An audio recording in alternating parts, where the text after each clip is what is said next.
Bonjour, mon nom est Rosa Atmani, épouse Chutbi. Je viens d'Algérie.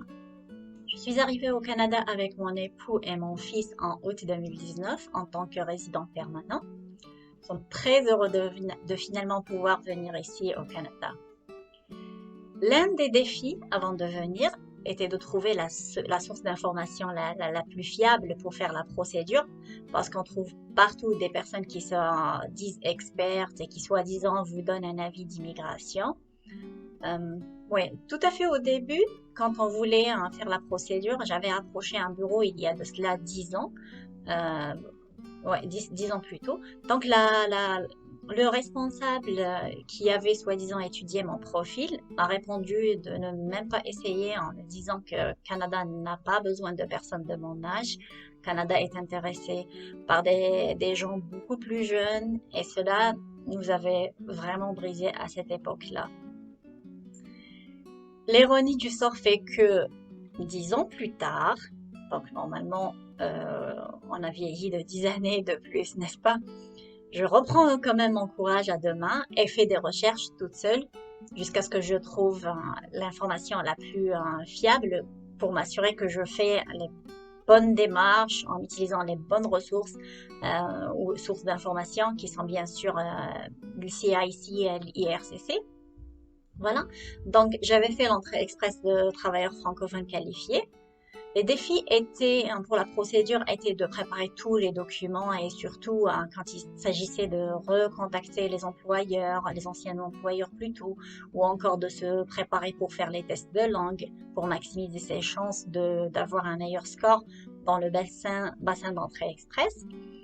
Alors, ce qui avait vraiment pris le temps à ce moment-là, c'était en premier, bien sûr, faire les équivalences des diplômes et prendre le rendez-vous pour les tests de langue, puis faire les tests, attendre les résultats, etc. Une fois obtenu tout cela, on est rentré dans le bassin plutôt, oui, on est rentré dans le bassin vers fin août 2018 et à moins d'une semaine, on reçoit la déclaration d'intérêt de l'Ontario qu'on attendait avec impatience, car c'était notre premier choix de venir ici à Hamilton. Voilà, même si ici nous n'avions ni famille ni amis. Donc vient ensuite donc les procédures provinciales et fédérales qui suivent leur cours jusqu'à ce qu'on voit enfin un visa sur nos passeports.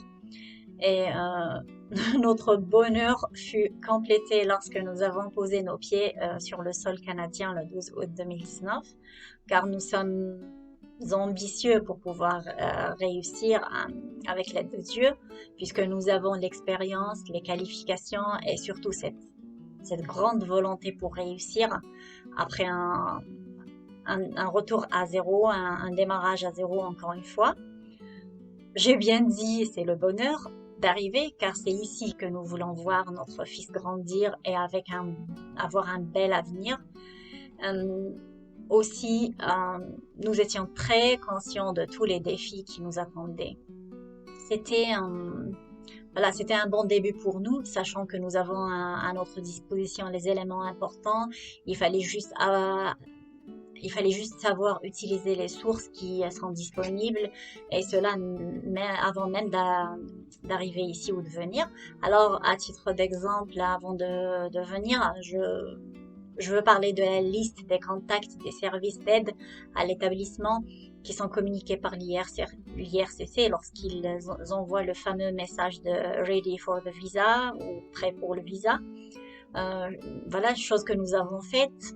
Alors, on a contacté les organismes et on a assisté à différentes sessions d'information et d'orientation avant le départ.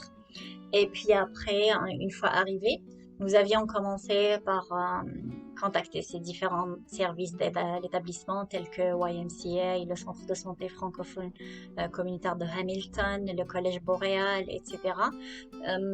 Ce qui nous a vraiment aidé à plus d'un titre. D'abord, à facilement trouver un travail pour moi, le premier mois d'arrivée déjà. Et puis, aider mon mari à faire les cours de langue anglaise Donc, comme nous sommes dans une province anglophone, donc francophone et anglophone, donc il fallait vraiment appuyer les cours d'anglais et aussi à intégrer une école francophone pour notre fils. Et puis, avec la pandémie du Covid-19, les choses changent encore une fois pour tout le monde, bien sûr, mais moi, je l'ai considéré comme étant une occasion pour reprendre les études au lieu de rester à la maison sans rien faire, sachant que les cours seront, voilà, sachant que les cours seront dispensés en ligne. Alors, je me suis inscrite au Collège Boréal pour faire une formation sur le leadership et management et aussi en parallèle avec l'université de Ryerson pour préparer la certification du project management de PMI. Voilà en résumé sur mon projet d'immigration. Pour ce qui est des conseils, donc le premier conseil que je donne, soyez positif dans la vie. Voyez toujours le bon côté des choses pour y aller de l'avant. Il faut toujours regarder la moitié pleine du verre, il ne faut pas regarder la moitié vide du verre.